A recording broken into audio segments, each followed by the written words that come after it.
Hello दोस्तों, नमस्कार। स्वागत है आप सभी का हमारे इस YouTube चैनल पे। तो दोस्तों, आज मैं आपके लिए लेकर आया हूँ क्लास 10th त्रिकोणमिति का एक बहुत ही शानदार वीडियो, जिसमें आपको यह समझाया जाएगा कि आप त्रिकोणमिति के कोई भी क्वेश्चन को सॉल्व कैसे कर सकते हैं एक्सरसाइज 8.1 के। बस मेरे आप इस वीडियो को देखिए और एक्सरसाइज 8.1 को आप खुद से ही सॉल्व कर लेंगे, ये मेरा वादा है।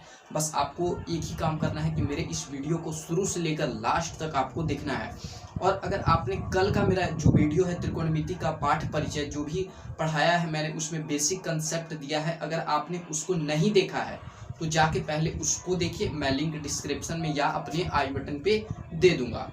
तो आज मैं आपको अप्रोच देने वाला हूँ। अप्रोच का मतलब ही होता है कि एक्सरसाइज के पूरे क्वेश्चन को बता देना कि कैसे सॉल्व किया जाता है, अपने से खुद से नहीं बनाना। मतलब कि यह टाइप बता देना कि एक्सरसाइज में कौन कौन सा टाइप है, ठीक है। तो चलिए आज हम लोग समझते हैं कि 8.1 में कैसे कैसे क्वेश्चंस हैं और उसको कैसे सॉल्व किए जाए। तो बिना देर किए हुए शुरू करते हैं। तो दोस्तों, इस वीडियो को शुरू करने से पहले एक बात आपको मैं बता देना चाहता हूं कि अगर हमारे इस यूट्यूब चैनल पे आप नए आए हैं तो प्लीज़ मेरे इस चैनल को सब्सक्राइब करें और बेल आइकन को प्रेस करें, जिससे आपको मेरा यह वीडियो मिलते रहे आपको, ठीक है। हर दिन मैं एक वीडियो अपलोड करता हूँ हर क्लास के लिए, 10th 11th 12th 9th जो भी, मैं हर दिन एक ना एक वीडियो अपलोड करते रहता हूँ अपने यूट्यूब चैनल पे। तो सब्सक्राइब करके रखिएगा, तभी आपको पता चलेगा नोटिफिकेशन। चलिए, अप्रोच को देने से पहले मैंने यहाँ पर एक बात लिख दिया है क्वाड्रेंट के बारे में, ठीक है, पाद के बारे में, कि कौन सा जो फंक्शन है, जो कौन सा ट्रिगोनोमेट्रिकल फंक्शन है, वह किस क्वाड्रेंट में पॉजिटिव होते हैं। तो ये है आपका फर्स्ट क्वाड्रेंट, ये है आपका सेकेंड क्वाड्रेंट, ये है आपका थर्ड क्वाड्रेंट और ये है आपका फोर्थ क्वाड्रेंट। देखिए, क्वाड्रेंट 4 प्रकार के होते हैं। ये आपको पढ़ना नहीं है क्लास 10th में, लेकिन मैं आपको बता रहा हूँ। क्वाड्रेंट 4 प्रकार के होते हैं, ठीक है। तो पहले में जितने भी फंक्शन है, जितने भी ट्रिगोनोमेट्रिकल फंक्शन है साइन से लेके कोसेक तक, ठीक है, यानी 6 के 6 ट्रिगोनोमेट्रिकल फंक्शन पॉजिटिव होते हैं, यानी कि प्लस में होते हैं। सेकेंड क्वाड्रेंट यानी 0 से 90 से 180 डिग्री साइन और कोसेक पॉजिटिव डिग्री होता है, पॉजिटिव होता है। और थर्ड क्वाड्रेंट में टैन और कॉट पॉजिटिव होता है, बाकी सब निगेटिव होता है। फर्स्ट में सारे पॉजिटिव, सेकंड में सिर्फ साइन और कोसेक पॉजिटिव, थर्ड में टैन और कॉट पॉजिटिव, बाकी सब निगेटिव, और फोर्थ क्वाड्रेंट में कॉस और सेक पॉजिटिव, बाकी सब निगेटिव। यहाँ पर मैंने याद करने के लिए आपको एक ट्रिक बता दिया है। तो फर्स्ट में ऑल पॉजिटिव, सेकंड में साइन और साइन का उल्टा कोसेक, वो दोनों पॉजिटिव, बाकी सब निगेटिव, ठीक है। थर्ड में टैन पॉजिटिव, कॉट पॉजिटिव, बाकी सब निगेटिव। फोर्थ में कॉस पॉजिटिव और सेक पॉजिटिव, बाकी सब निगेटिव। तो आपको क्वाड्रेंट का कॉन्सेप्ट मिल चुका है कि प्रथम पाद में सभी त्रिकोणमितीय राशि धनात्मक होते हैं, दूसरे पाद में सिर्फ साइन और कोसेक धनात्मक होते हैं, बाकी सब ऋणात्मक होते हैं, तीसरे पाद में टैन और कॉट धनात्मक होते हैं, बाकी सब ऋणात्मक, चौथे में कॉस और सेक धनात्मक, बाकी सब ऋणात्मक होते हैं। तो ये बोलिए आप क्यों पढ़ाए हैं? तो ये आपको इसलिए पढ़ाए हैं क्योंकि आपको कॉन्सेप्ट रहे, ठीक है, जिससे आगे क्लास में जब आप जाएं तो आपको दिक्कत ना हो। चलिए हम लोग आगे बढ़ते हैं। तो आइए दोस्तों, अब मैं आपको अप्रोच देने जा रहा हूँ। इस अप्रोच को ध्यान से देखिएगा, तभी आपको हर क्वेश्चन सॉल्व होगा। देखिए, आपको पॉइंट 1 में आपको टाइप 1 में कैसा क्वेश्चन मिलेगा, ठीक है। टाइप 1 में देखिए, टाइप 1 कैसा क्वेश्चन हो सकता है त्रिकोणमिति के सॉल्व करने के लिए, वह मैं आपको बताता हूँ। तो देखिए, जैसे मान लीजिए हमको दे देगा tan a is equal to या tan theta is equal to 4/3 दे देगा। क्या दे देगा? 4/3 दे देगा। और पूछेगा कि हमें सभी त्रिकोणमितीय अनुपात को ज्ञात करने के लिए बोलेगा कि सभी त्रिकोणमितीय अनुपात ज्ञात करें। क्या? सभी त्रिकोणमितीय अनुपात को हम लोग को ज्ञात करना है, यानी जो भी ट्रिकोणमेट्रिकल फंक्शन है 6 के 6 उसको ज्ञात करना है, जिसमें tan a हम लोग को इतना दिया हुआ है। तो देखिए, इसको कैसे सॉल्व करेंगे। एक यहाँ पे ट्रायंगल ले लेंगे सबसे पहले, और अपने मन से एक ट्रायंगल का नाम दे देते हैं ABC। यहाँ पर हम लोग को ये नहीं बोला जा रहा है कि क्या थीटा लेना है और क्या कैसे लेना है, तो यहाँ पे इसको समकोण कर लेते हैं और इसको हम लोग एंगल मान लेते हैं, ठीक है। तो tan थीटा बराबर आपको 4/3 दिया हुआ है। मैंने कल आपको बताया था पंडित बद्री प्रसाद हर हर भोले, इस ट्रिक को याद रखिएगा, आपको कोई भी क्वेश्चन नहीं छूटेगा। तो देखिए, यहाँ पर tan पूछ रहा है, tan थीटा बराबर क्या होता है? लंब बटे आधार। लंब बटे आधार यानी 4 लंब हो जाएगा, आधार 3 हो जाएगा, ठीक है, इसके अनुसार, क्योंकि इसके सामने वाली भुजा कर्ण हो जाएगा और ये लंब हो जाएगा, ये आधार हो जाएगा, ठीक है। तो अब देखिए, अब इसमें बच गया हम लोगों को एक कर्ण निकालना। कर्ण निकाल लेंगे तो हमें सभी त्रिकोणमितीय राशि का फॉर्मूला पता है, बैठा बैठा कर सब कुछ निकाल देंगे। तो यहाँ पर देखिए कर्ण निकाल लेंगे, तो कर्ण यानी AC, तो AC निकालने के लिए आपको हमने कल फॉर्मूला बताया था, इसका वर्ग और प्लस इसका वर्ग, यानी 4 का वर्ग प्लस 3 का वर्ग, यानी लंब प्लस आधार। तो यानी यह हो जाएगा 16 प्लस 9, यानी यहाँ आपका हो जाएगा 25, और 25 का वर्ग क्या होता है, 5 होता है, जो आप लोग बच्चे से ही पढ़ते आ रहे हैं। तो ये आपका 5 हो जाएगा। तो अब देख रहे हैं कि हम लोगों को लंब पता हो गया, कर्ण पता हो गया, आधार पता हो गया, तीनों भुजाएं पता हो गया। तो अब आराम से फटाफट मान निकालेंगे। अब जानते हैं, अब नाउ, अब from question sine A is equal to क्या होता है, लंब बटे कर्ण 4/5, कॉस थीटा बराबर, यानी कॉस ए बराबर क्या होता है, आधार बटे कर्ण, यानी 3/5। आधार आपका क्या हो जाएगा, ये 3/5 हो जाएगा। कॉस साइन कॉस tan निकल गया। अब जस्ट इसका अपोजिट कर दीजिए, साइन का क्या, कॉसेक। कॉसेक ये क्या हो जाएगा, 5/4। कल मैंने आपको बताया था कॉस का सेक 5/3, ठीक है। tan का तो पता ही हो गया, 3/4। तो पहला क्वेश्चन आपको इस प्रकार मिल सकता है कि कोई भी राशि दे दिया रहेगा और उसमें आपको सभी राशि निकलवाएगा, ठीक है। तो ये हो जाएगा। अब देखिए, अब इसी में क्या होगा, ये आपको नोट नहीं करना है, समझना है बस। ये आपको समझने के लिए हम बता रहे हैं, ठीक है। अब देखिए, इसी में क्या कर देगा, जैसे मान लीजिए साइन थीटा बराबर आपको दे देगा 4/5, 4/5 दे दिया, 4/5 दे दिया, और बोल रहा है कोण साइन ए ले लीजिए, कोण ए के सापेक्ष सभी त्रिकोणमितीय राशि को ज्ञात करें। तो यहाँ पे देखिए एक ट्रायंगल बना लीजिएगा, और इसमें बोल रहा है कोण बी भी समकोण है, तो ABC, और बोल रहा है कोण ए के सापेक्ष, कोण ए के सापेक्ष हम लोग को सभी राशि ज्ञात करना है, कोण सी के नहीं। तो अब बताइए, अब मैंने आपको कल बताया था कि हमेशा लंब थीटा पे आधारित करता है, यानी कोण पे आधार करता है। तो अगर ये कोण थीटा है, ये कोण मान लीजिए 1 सेकंड के लिए थीटा है, तो इसके सामने वाली भुजा ये क्या हो जाएगी, लंब हो जाएगी, और ये आपका आधार हो जाएगा, और ये आपका कर्ण हो जाएगा, ठीक है।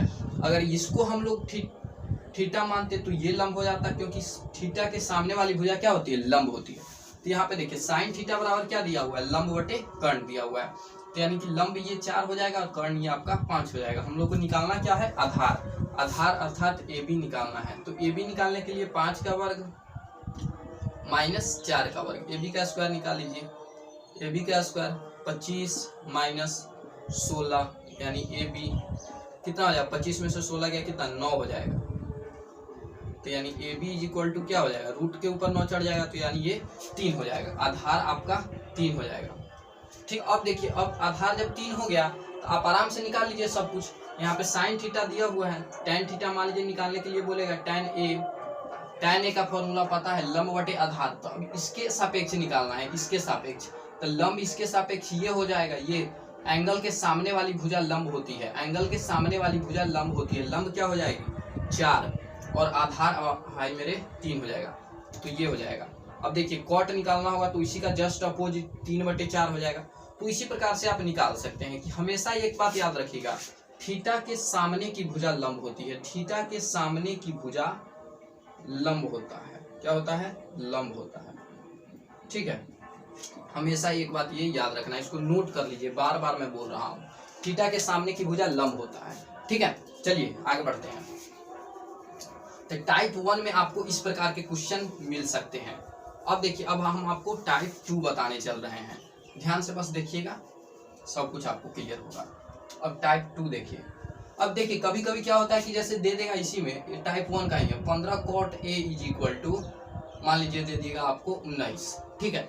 यहाँ से पूछेगा अणत्रिकोणमितीय अनुपात, तो cot A is equal to क्या हो जाएगा, cot A is equal to क्या हो जाएगा 19/15, ठीक है, ऐसे हो जाएगा।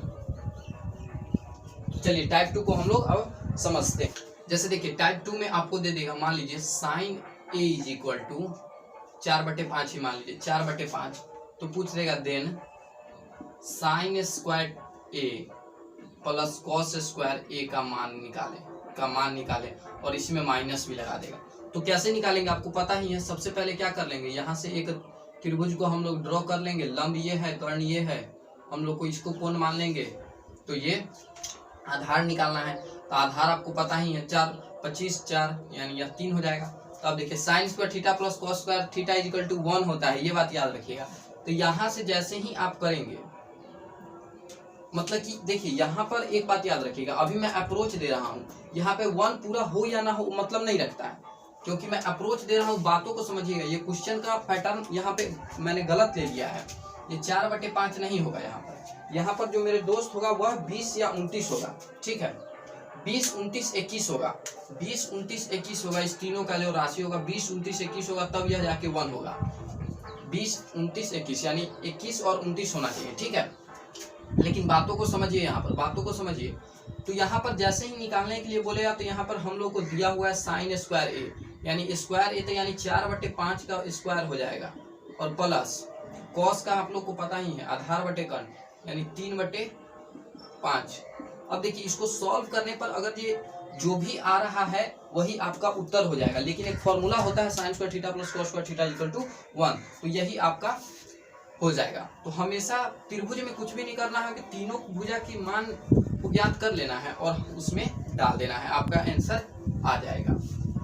चलिए अब देखिए दोस्त, एक क्वेश्चन मैं बुक से ले रहा हूँ, ठीक है। बुक से देख के एक क्वेश्चन मैं ले लेता हूँ और आपको मैं समझाने के लिए समझा रहा हूँ। ये टाइप 3 समझ लीजिए, टाइप 3 है। इसको जैसे आपको दे दिया त्रिभुज OPQ में कोण P समकोण है। देखिए एक समकोण त्रिभुज है, ये समकोण समझिएगा, इसको बोल रहा है त्रिभुज OPQ में, त्रिभुज OPQ में कोण P क्या है, समकोण है। कोण P समकोण है। OP हम लोगों को 7 सेंटीमीटर दे चुका है और OQ minus PQ is equal to हम लोगों को 1 दे रहा है। तो हम लोगों से मान पूछ रहा है then sine Q and cos Q का हम लोग को मान ज्ञात करने के लिए बोल रहा है। तो देखिए यहाँ से कैसे निकालेंगे इसको समझिए बातों को। हम लोगों को एक दिया हुआ है, एक भुजा की हम लोगों का जो मान है वह दिया हुआ है। तो ये कोण क्या है, ये कोण समकोण है और ये हमने कोई एंगल मान लिया, ठीक है, कोण Q मान लिया। अब देखिए अब यहाँ पर क्या करेंगे, इसको सॉल्व करने के लिए सॉल्यूशन देखिए, हो सके तो कहीं एग्जाम में पूछ भी देता है। अब देखिए अब इसको निकालने के लिए क्या करना है कि यहाँ पर तो एक भुजा दिया हुआ है और यहाँ पर हम देख रहे हैं OQ और PQ में एक संबंध दिखा रहा है। OQ और PQ में क्या है, एक संबंध है। OQ और PQ में एक संबंध हम लोग को तो दिखा रहा है। तो यहाँ से सबसे पहले क्या करेंगे, OQ minus PQ is equal to 1 लिख लेंगे। और यहाँ से देखिए एक का मान यहाँ से हम लोग आराम से निकाल सकते हैं। जैसे OQ को रोकेंगे तो 1 प्लस PQ नहीं हो जाएगा। तो ये OQ हम लोगों का क्या आ चुका है भाई मेरे, 1 प्लस PQ आ चुका है। अब देखिए अब यहाँ से निकालना कितना आसान है, आप आधार मान के निकाल लीजिए इस दोनों को, और नहीं तो पाइथागोरस थ्योरम लगा लीजिए। चलिए पाइथागोरस ही लगा लेते हैं, आसान रहेगा ना, by PT theorem, Pythagoras theorem से क्या हो जाएगा कि कर्ण का वर्ग अन्य दो भुजाओं के वर्गों के योग के बराबर होता है। तो यानी OQ का जो वर्ग हो जाएगा मेरे दोस्त वह OP के वर्ग और प्लस PQ के वर्ग के बराबर होता है। तो OQ जो हम लोग को दिया हुआ है वह कितना दिया हुआ है, 1 प्लस PQ का होल स्क्वायर। OP 7 सेंटीमीटर का स्क्वायर दिया हुआ है और यह PQ का स्क्वायर दिया हुआ है। अब देखिए यहाँ पर एक बात आप लोग जानते हैं, A प्लस B के होल स्क्वायर तो आप बचपन से पढ़ते आ रहे हैं, क्या होता है, A square plus B square plus 2AB। ये आप लोग को पता ही है, यह A प्लस B का होल स्क्वायर होता है। तब यहाँ पर वही बात लगा देंगे, तो A square plus B square plus 2, 1 में PQ से गुना कीजिएगा तो PQ इज इक्वल टू 7 का स्क्वायर 49 प्लस PQ का होल स्क्वायर। ठीक है, इधर मैं मिटा देता हूँ इसको। अब देखिए अब यहाँ पर क्या करेंगे, कैसे करेंगे समझिए। अब जितने भी चर वाले हैं उसको एक तरफ और अचर वाले हैं इसको एक तरफ, मतलब जो भी नंबर है उसको एक तरफ और PQ QP ये सब है उसको एक तरफ कर लेते हैं। तो देखिए 1 प्लस PQ का होल स्क्वायर हो जाएगा प्लस 2PQ हो जाएगा is equal to 49 plus PQ का होल स्क्वायर।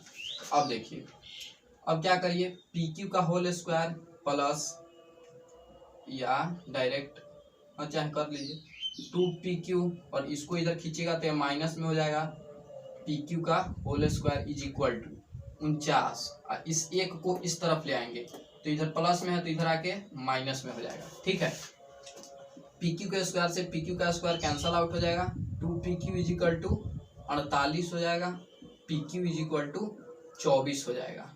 pq का जो मान आपका निकल के आ गया वह 24 आ गया, pq का मान 24 आ गया। तो यहाँ से देखिए 1 प्लस pq है, 1 प्लस क्या है pq है, तो एक में जब pq कितना निकला है 24, तो यहाँ पे ये 25 हो जाएगा। ठीक, तो अब हमसे पूछ रहा था साइन q और कॉस q का मान। नाउ फ्रॉम क्वेश्चन या प्रश्नानुसार लिख सकते हैं sine q is equal to, sine q क्या हो जाएगा 7/25, और कॉस q क्या हो जाएगा 24/25। ये आंसर। अब आपको एक्सरसाइज 8.1 में कोई भी ऐसा क्वेश्चन नहीं है जो आपसे नहीं बनेगा। यहाँ पर देख लीजिए कोई भी ऐसा क्वेश्चन नहीं है जो आपसे नहीं बनेगा। फर्स्ट ही क्वेश्चन को देख लीजिए। फर्स्ट क्वेश्चन में बोल रहा है कि कोण बी समकोण है और साइन ए और कॉस ए का मान निकाले, अर्थात एंगल का खेला है। तो जिसके थीटा के सामने वाला भुजा जो होगा वो क्या होगा, थीटा के सामने वाला भुजा लंब होगा। ये बात हमेशा याद रखिएगा, हर क्वेश्चन सॉल्व होते चला जाएगा। कोई भी क्वेश्चन हमको भारी नहीं लग रहा है, कोई भी क्वेश्चन भारी नहीं है। देख लीजिए 7 नंबर, देख लीजिए 7 नंबर एक क्वेश्चन हम आपको बता देते हैं। 7 number question cot theta is equal to 7/8 है। तो आपसे पूछ रहा है first question 1 plus sine theta, 1 plus sine theta और 1 माइनस साइन थीटा, ठीक है, बटा 1 प्लस कॉस थीटा और 1 माइनस कॉस थीटा, और एक दूसरा पूछ रहा है कॉट स्क्वायर थीटा। आपको एक बात पता ही है, यहाँ से कॉट थीटा का मान निकाल लीजिए, और a plus b into a minus b क्या होता है a square minus b square, a square minus b square, और ये भी हो जाएगा a square minus b square, यानी 1 माइनस साइन स्क्वायर थीटा क्या हो जाएगा cos square theta, 1 minus sine square theta क्या हो जाएगा cot, 1 minus sine cos square theta क्या हो जाएगा साइन स्क्वायर थीटा, अर्थात ये कॉट स्क्वायर थीटा हो जाएगा। और कॉट थीटा का मान हम लोग को दिया हुआ है 7/8, यानी इसका जब आप वर्ग कीजिएगा तो ये कितना हो जाएगा 49/64। तो ये 49/64 ये फर्स्ट का भी हो चुका, और इसका मान भी इतना ही होगा 49/64। ये सबसे आसान सा तरीका था एक जो बता दिया मैं। और देखिए अब इसमें कोई भी क्वेश्चन नहीं है। 10 नंबर क्वेश्चन भी सेम टू सेम वैसा ही है जो मैंने अभी लास्ट अप्रोच में दिया था। अब 11 नंबर में कह रहा है कि tan a का मान सदैव 1 से क्या होता है कम होता है। तो ये बात गलत है, बिल्कुल फॉल्स है। कोण a का किसी मान के लिए से के 12/5 हो सकता है, तो हाँ यह बिल्कुल हो सकता है। कोण a के cos a के कोण a कॉसेकेंट के लिए प्रयुक्त संक्षिप्त रूप है, तो नहीं, cos a के लिए मैंने आपको कल बता दिया था कि कोसाइन होता है, ठीक है। और cot और a का गुणनफल होता है, तो नहीं, देखिए जो cot a होता है, cot a वह एक सिंगल टर्म होता है, वह क्या होता है सिंगल टर्म होता है, ठीक है। और ये इसका कोई भी प्रोडक्ट नहीं है, ये गुना नहीं है। अब किसी भी कोण थीटा के लिए साइन थीटा बराबर इतना बटे इतना हो सकता है। तो देखिए आपको बता देते हैं, ये साइन थीटा बराबर बोल रहा है कि 4/3। तो आपको पता है कि ये कर्ण होता है, ये कर्ण होता है, ये लंब होता है। तो जो कर्ण होता है वह सभी भुजाओं में बड़ा होता है, लेकिन यहाँ पे ये छोटा दे दिया हुआ है, इसलिए ये भी फॉल्स हो जाएगा। तो ये आपका एक्सरसाइज 8.1 पूरा खत्म हो गया। अब आपको कोई भी क्वेश्चन में दिक्कत नहीं होगा। तो अगर वीडियो पसंद आया तो प्लीज़ लाइक करें, शेयर करें, सब्सक्राइब करें और हमारे इस यूट्यूब चैनल ज्ञान ज्योति को। चलिए आज के लिए बस इतना ही। जय हिंद, जय भारत।